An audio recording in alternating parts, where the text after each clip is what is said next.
Good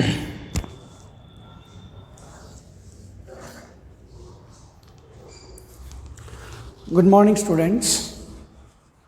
In last class, we were discussing about the Central Islamic lane. In that class, we read about so many things about Islamic Empire, how Islam emerged, इस्लाम कैसे emerge हुआ, किसने उसको फैलाया, expansion हुआ, caliphate system हमने पढ़ा है, जो प्रॉफिट मोहम्मद थे उन्होंने कैसे इस्लाम का एक्सपांशन किया और उनके 5 पिलर्स क्या थे इस्लाम के, पॉलिटिकल लीडर से प्रीचर से पॉलिटिकल लीडर्स में कैसे कन्वर्ट हो गए, उम्मा के थ्रू उन्होंने कैसे वास्ट कन्वर्जन किया, अपना एक्सपांशन कैसे किया, ये सब कुछ हमने किस में देखा था लास्ट क्लास के अंदर। इस क्लास के अंदर स्टूडेंट्स हम लोग देखने वाले हैं about the central Islamic land chapter है। इसके अंदर हमने लास्ट क्लास में कैलिफेट सिस्टम पढ़ा था। मैं एक बार आपको वापस बता देता हूँ कि हु वर द कैलिफेट्स। तो स्टूडेंट्स कैलिफेट्स कोई नहीं थे। कैलिफेट्स कौन थे? Let me check.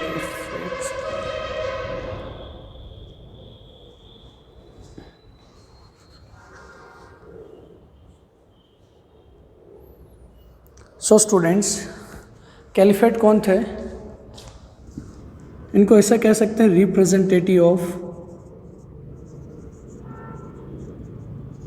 Representative of profit. कौन थे? जो ब्लैक बोर्ड पे लिखाया जाता है उसका आप एक बार यहाँ रेगुलरली अल्टरनेट टाइम्स के अंदर उनको क्या कर लो, स्क्रीनशॉट ले लिया करो ताकि आप लोगों को समझ में आता रहे, और जब आप वीडियो को रिवाइज करके देखो तो उन स्क्रीनशॉट्स के थ्रू आप वापस देख सको। या ऐसा कर सकते हो आप, इनका एक ऑडियो ले सकते हो, ऑडियो के बाद इनको वापस अपने पास स्क्रीनशॉट के थ्रू इनको समझ सकते हो। तो स्टूडेंट्स कैलिफेट कौन थे कि आफ्टर डेथ क्या हुई, जब उनकी डेथ होती है 632 के अंदर। किसकी डेथ होती है? प्रॉफिट की। 632 AD डेथ ऑफ प्रॉफिट की डेथ हुई 632 के अंदर। और उसके बाद क्या हुआ कि उम्मा के पास सारा पावर चला गया। उम्मा कौन थी? कम्युनिटी के पास सारा पावर चला गया। तो स्टूडेंट्स हुआ क्या कि जब वो पावर ट्रांसफ़र हो गया तो अब कोई ना कोई चाहिए जो इतने बड़े इस्लामिक एम्पायर को गवर्न करे। तो एक नया इंस्टीट्यूशन और एक नया टाइप का जो सिस्टम डेवलप होता है उसको बोला जाता है कैलिफेट। अब कैलिफेट कौन थे? उन्होंने बोला कि हम क्या है, we are the representative of the prophet के हम रिप्रेजेंटेटिव हैं। और किस बेस पे उन्होंने अपने आप को रिप्रेजेंटेटिव बताया? तो उन्होंने अपने आप को रिलेशंस बताए। कुछ लोगों ने ब्लड रिलेशंस बताया, कुछ लोगों ने अपना क्या बनाया, अपने आप को रिलेटिव बताया। किसका रिलेटिव बताया? प्रॉफिट का रिलेटिव बताया। और जो ये नया इंस्टीट्यूशन चल गया, नया सिस्टम चला, उसको कैलिफेट बोले। मैंने आप लोगों को 4 नाम बताए थे कैलिफेट्स के। फर्स्ट कौन था? Abu Bakr. First caliphate was the Abu Bakr. Second was the Umar, third was the Uthman, and fourth was the Ali. तो फर्स्ट ने क्या किया? कंसोलिडेशन या अपने रिसोर्सेस को डेवलप करना स्टार्ट किया। उमर जो था उसने क्या किया? 2 काम किए थे, एक्सपांशन किया, प्लस उसने क्या किया, जो हिजरी करके कैलेंडर है जिसको इस्लामिक लोग फॉलो करते हैं, उस हिजरी कैलेंडर को चालू करवाया। उस्मान ने भी एक्सपांशन किया, प्लस उसने जो रिसोर्सेज जो थे उन रिसोर्सेज को भी मेंटेन करने का काम किया। और अली ने अपने आप को इतना एक्सपांड कर लिया। तो कहा जाता है कि 632 और 632 से यानी अप्रोक्स ले चले तो 642 के अंदर क्या हुआ स्टूडेंट्स, उनका जो एम्पायर था वो कहाँ से था? Oxus, Nile river to Oxus. Nile चलती है अफ्रीका के अंदर, इजिप्ट के अंदर। अगर हम ड्रॉ करते तो अफ्रीका नीचे और यहाँ अपना एशिया या इंडिया ऐसे बनता है।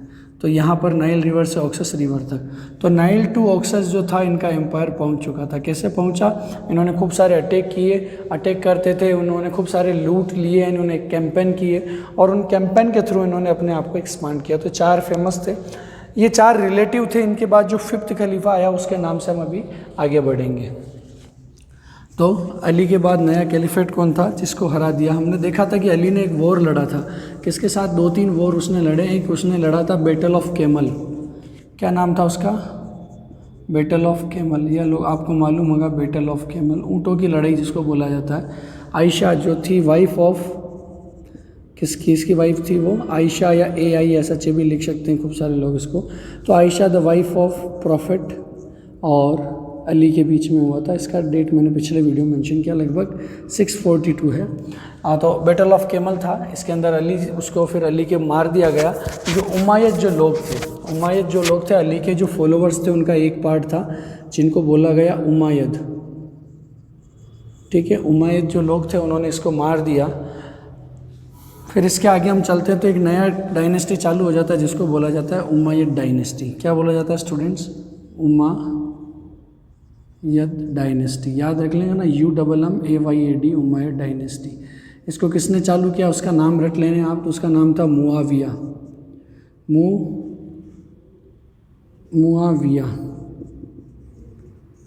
Muawiya was the establisher of the Umayyad dynasty. इसने उमायद डायनेस्टी चलाई। ये भी कैलिफेट थे स्टूडेंट्स, लेकिन कैलिफेट होने के साथ साथ इन्होंने एक अलग पैटर्न चालू किया, उनको बोला मुआविया। इन्होंने एस्टेब्लिश किया था 661 में। कब चालू किया? 661 में। तो 661 के बाद एक नई डायनेस्टी चालू होती मुआविया। तो मुआविया ने क्या किया? देखो, Muawiya was the famous caliphate. तो उसने क्या किया? एडमिनिस्ट्रेशन जो था, रट लेना है कि उसने क्या चेंजेस किए। तो एडमिनिस्ट्रेशन के अंदर उसने चेंजेस किए। एडमिनिस्ट्रेशन के अंदर उसने क्या कहा कि जो कट्टरता होती है उसको छोड़ के उसने क्या किया? यूनिटी पर ज़्यादा एम्फेसाइज किया। यूनिटी के लिए उसने क्या किया? एडमिनिस्ट्रेशन के अंदर उसने जो क्रिश्चियन लोग थे, क्रिश्चियन लोगों को भी जगह दी। उसने किन लोगों को जगह दी?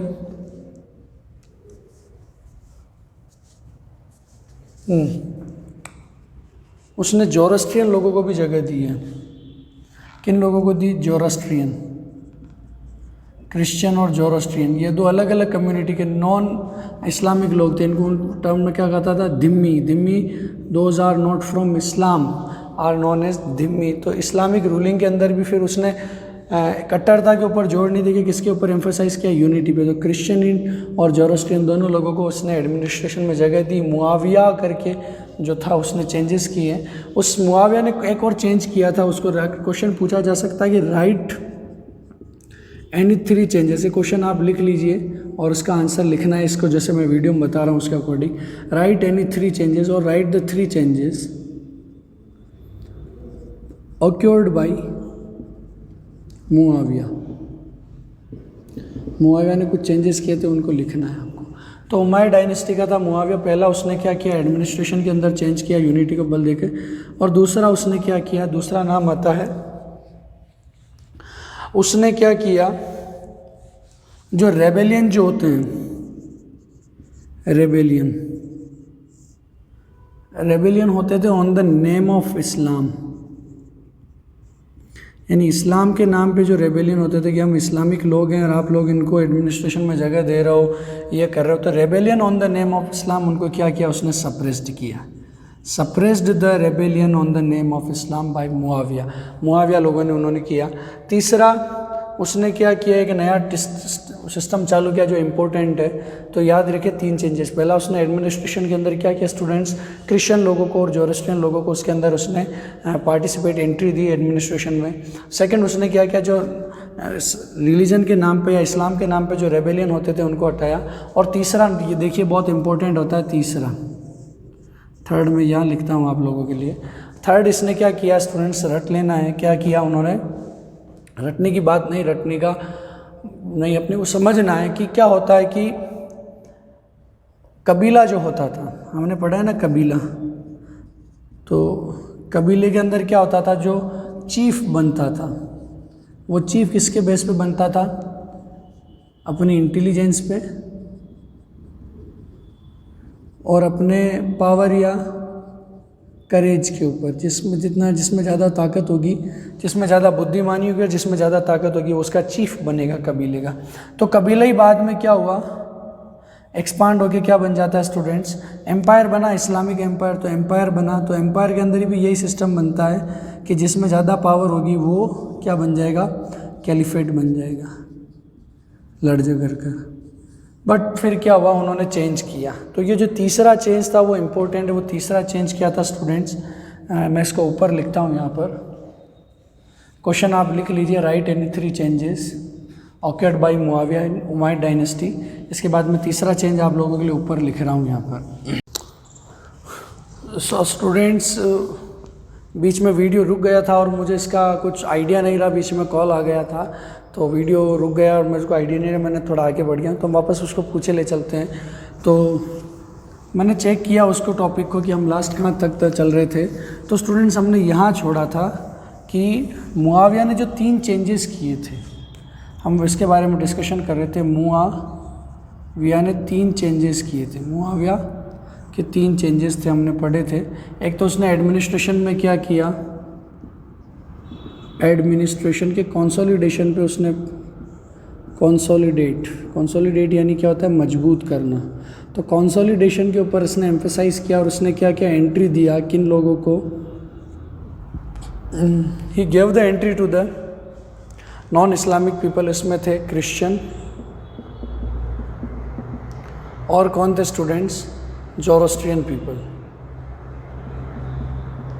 ठीक है, इन लोगों को उसने एंट्री दिया। उसने इस्लामिक जो होती आइडेंटिटी या इस्लामिक जो थी उस पर एम्फेसाइज नहीं करके उसने क्या किया, इन चीज़ों पर जोर दिया कि अपने आप को मजबूत करना है। दूसरा उसने क्या किया स्टूडेंट्स, उसका दूसरा था कि उसने जो इस्लाम के नाम पर रेबिलियन सप्रेस, उसने क्या किया, सप्रेस किया। किसको सप्रेस किया, suppressed the rebellion on the name of Islam. Islam के नाम पर चलने वाले जो रेबेल्स होते थे, रेबेलियन होते थे, उनको क्या किया, उसने सप्रेस किया। कि जैसा मैंने बता दिया कि इस्लाम के नाम पर भी खूब लोग रेबेल करते थे, उनको सप्रेस किया। तीसरा जो इम्पोर्टेंट था वो मैं बता देता हूँ, जिसके लिए हम डिस्कशन कर रहे थे।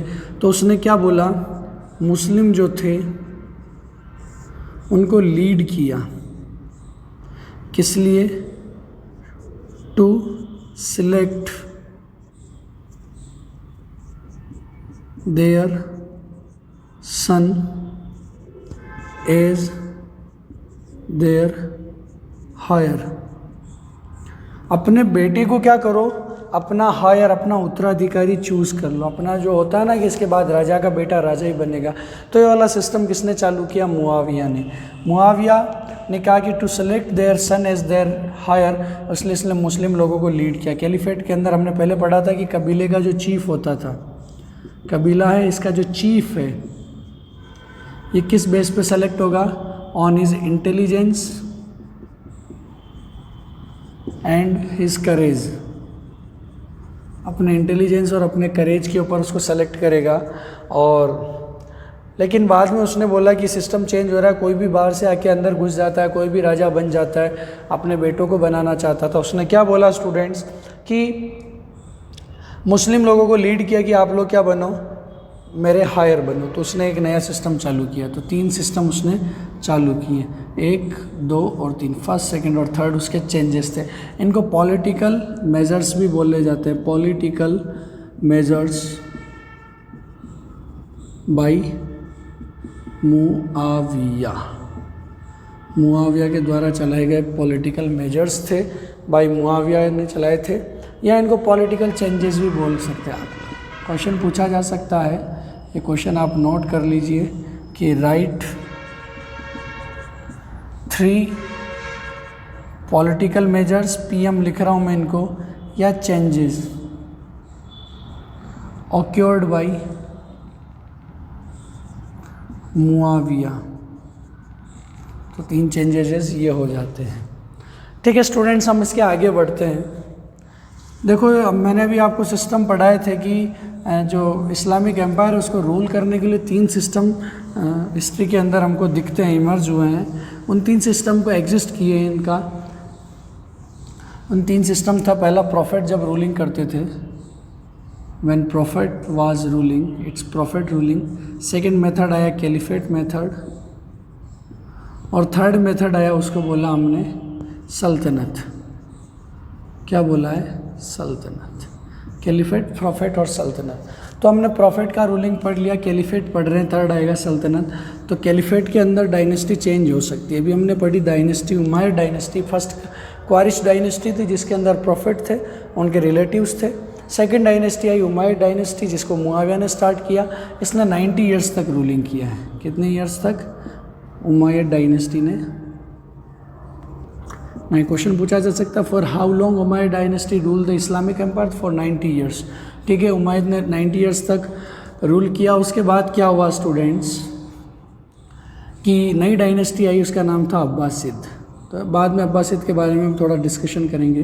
इन्हीं को अब्बासी बोला जाता है, डी को साइलेंट रखा जाता है, हिंदी में डी साइलेंट, इंग्लिश में डी बोला जाता है। उमायद को उम्मयद डायनेस्टी बोला जाता है, इनको ऐसे हिंदी में ऐसे लिखा जाएगा, यू ऊ आदम है, यह के ऊपर डबल मात्रा उम्मैद, उमायद। तो इसको हिंदी में नहीं, इंग्लिश में हो गया।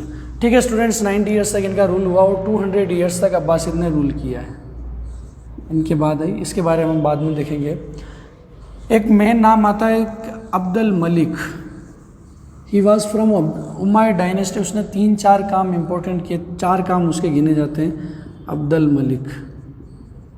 अब्दुल मलिक ने 4 अचीवमेंट्स हैं अब्दुल मलिक के, इसके लिए जाना जाता है। तो 4 अचीवमेंट्स मैं आपके लिए लिख देता हूँ। पहला अचीवमेंट क्या था फ्रेंड्स, इसने क्या किया, इस्लामिक आइडेंटिटी के ऊपर एम्फसाइज किया, इस्लामिक आइडेंटिटी के ऊपर एम्फसाइज किया और इसको एडॉप्ट करने के लिए लोगों को प्रेशराइज्ड किया कि उसने बोला कि इस्लामिक लोग हायर लोग हैं, सुपीरियर लोग हैं, अदर देन इस्लामिक लोग जो इस्लाम में नहीं है, those are not from Islam are inferior, we are superior because we have Islamic identities. हम लोग इस्लाम के लोग हैं, हम ऊँचे लोग हैं। अगर आप भी ऊंचा बनना चाहते हो तो इस्लाम की आइडेंटिटी को एडॉप्ट करो, इस्लाम बनो, इस्लामिक लोग बनो। तो उसने क्या किया, इस्लामिक आइडेंटिटी को एम्फेसाइज किया। ठीक है, पहला अचीवमेंट हो गया, उसने इस्लामिक आइडेंटिटी पर अचीवमेंट बोले हैं। उसके जो 2-3 जो उसके वर्क्स थे, डूइंग्स थी, उनको पढ़ रहे हैं। सेकंड, उसने क्या किया स्टूडेंट्स, पहले जो एडमिनिस्ट्रेशन की लैंग्वेज खूब सारी होती थी, अलग अलग जगह अलग अलग एडमिनिस्ट्रेशन, जो इस्लामिक था उसकी लैंग्वेज अलग थी। उसने क्या किया, एडमिनिस्ट्रेशन की official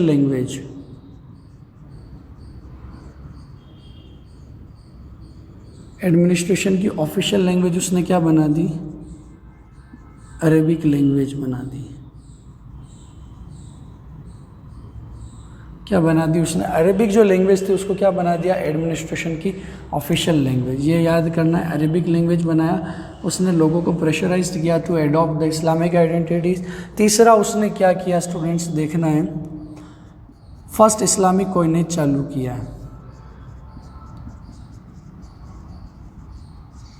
first Islamic coinage start. क्या क्या उसने फर्स्ट इस्लामिक कॉइनेज स्टार्ट किया है। क्या क्या स्टूडेंट्स, इस्लामिक कॉइनेज स्टार्ट करने का मतलब होता है, पहले भी इस्लामिक, आप पूछोगे कि कुछ सर क्या इस्लामिक एम्पायर के समय, उस समय सिक्के नहीं चलते थे, बाकायदा क्यों नहीं चलते थे, लेकिन उस समय के जो सिक्के पुराने वाले जो टाइम थे उसी के अकॉर्डिंग चलते रहते थे। कोई नया कॉइनेज नहीं चला है कि हमारे नए सिक्के होंगे, हमारा रुपया होगा, हमारा दिनार होगा, दिरहम होगा, हमारे पास डॉलर होगा, हमारे पास पाउंड होगा, हमारे पास करेंसी अलग, ऐसा कुछ नहीं था। जो पुराने चलते आ रहे थे उनको कंटिन्यू किया रखा। लेकिन जो अब्दुल मलिक था इसने नहीं, इसने बोला कि नया इस्लामिक कॉइन चलाए, उसने नए इस्लामिक कॉइन चलाए। इन कॉइन के क्या नाम थे आप देख लीजिए, 2 नाम आते हैं, दिनार DINAR और दूसरा नाम आता है दिरहम।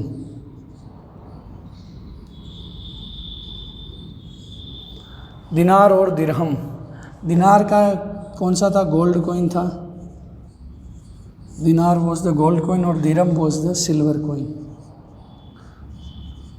ठीक है, दिनार was a gold coin, dirham was silver.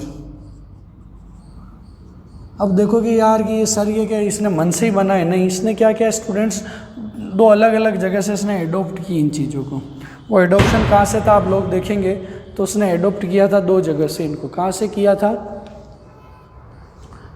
Byzantine empire का एक सिक्का चलता है, बाइजेंटाइन एम्पायर कहाँ है, अगर हम ये ड्रॉ करते हैं एशिया को तो इंडिया आप लोगों को दिख रहा होगा, इस जगह 2 छोटे छोटे एम्पायर थे। बाइजेंटाइन एम्पायर क्रिश्चियनिटी को फॉलो करता है। तो बाइजेंटाइन एम्पायर का एक कॉइन चलता है जिसको बोला जाता है दिनेरियस, डिनेरियस जो एक कॉइन है बाइजेंटाइन एम्पायर का, उसका उसने कॉपी किया।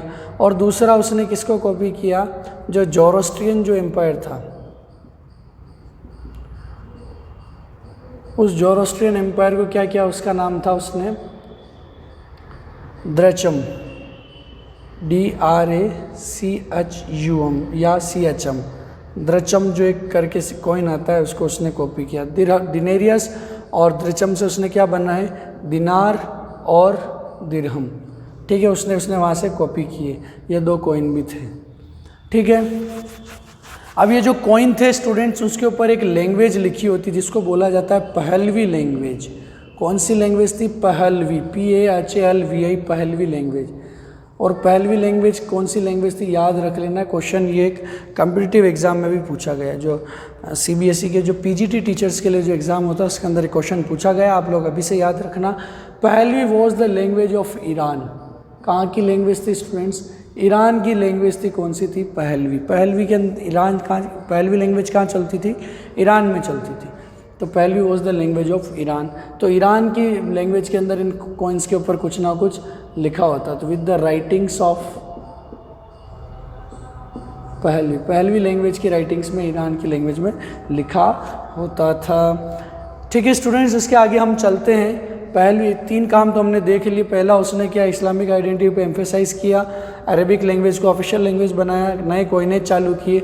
चौथा काम वो स्टूडेंट्स क्या करता है, उसने एक बहुत इंपॉर्टेंट अपनी छाप छोड़ दी उसने, कि जैसे मान लीजिए किसी ने क्या बोला कि एक ही क्वेश्चन पूछा जा सकता है कि सर मैं अपना नाम कैसे करूं। तो मान लीजिए किसी ने पानी की टंकी बनवा दिया, वाटर कूलर लगवा दिया, अपना नाम लिख दिया कि ABCD ने क्या किया है, इस पानी की टंकी, इस पानी के वाटर कूलर को डोनेट किया, तो उसका नाम हो गया। जितने लोगों ने पानी पिया वो नाम याद कर लिया।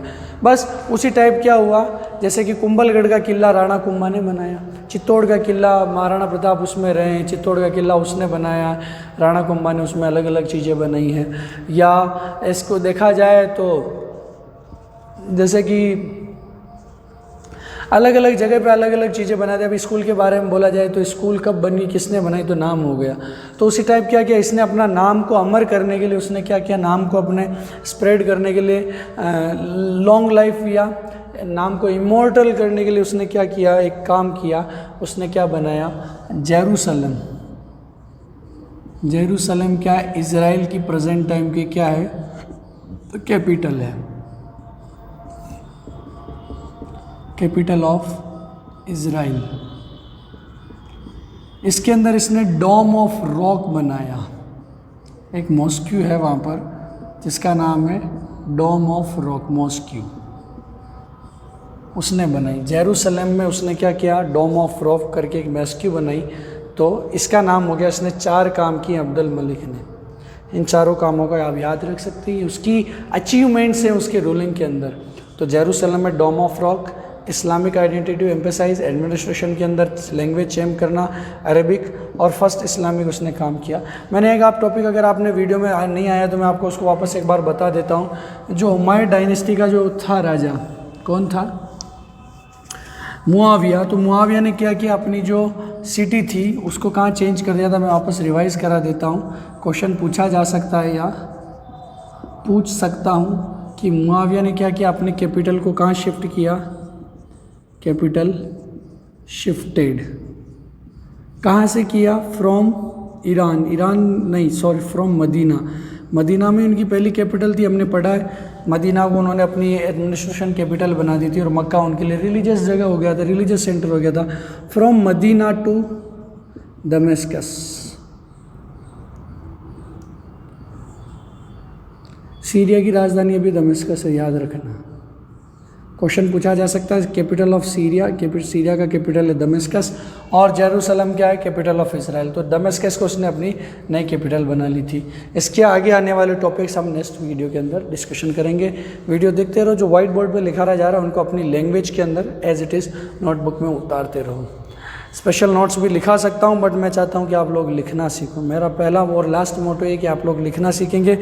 अगर आप लिखना सीख गए स्टूडेंट्स तो कभी नहीं अटकने वाले, क्योंकि जो लिखना जानता है कोई बढ़ना जानता। जिसने लिख लिया है वो आगे बढ़ गया, जिसने नहीं लिखा, क्योंकि एग्ज़ाम सब रिटर्न होते हैं, ओरल एग्ज़ाम ख़त्म हो चुके हैं, तो जितना लिखोगे उतना और प्रैक्टिस करोगे।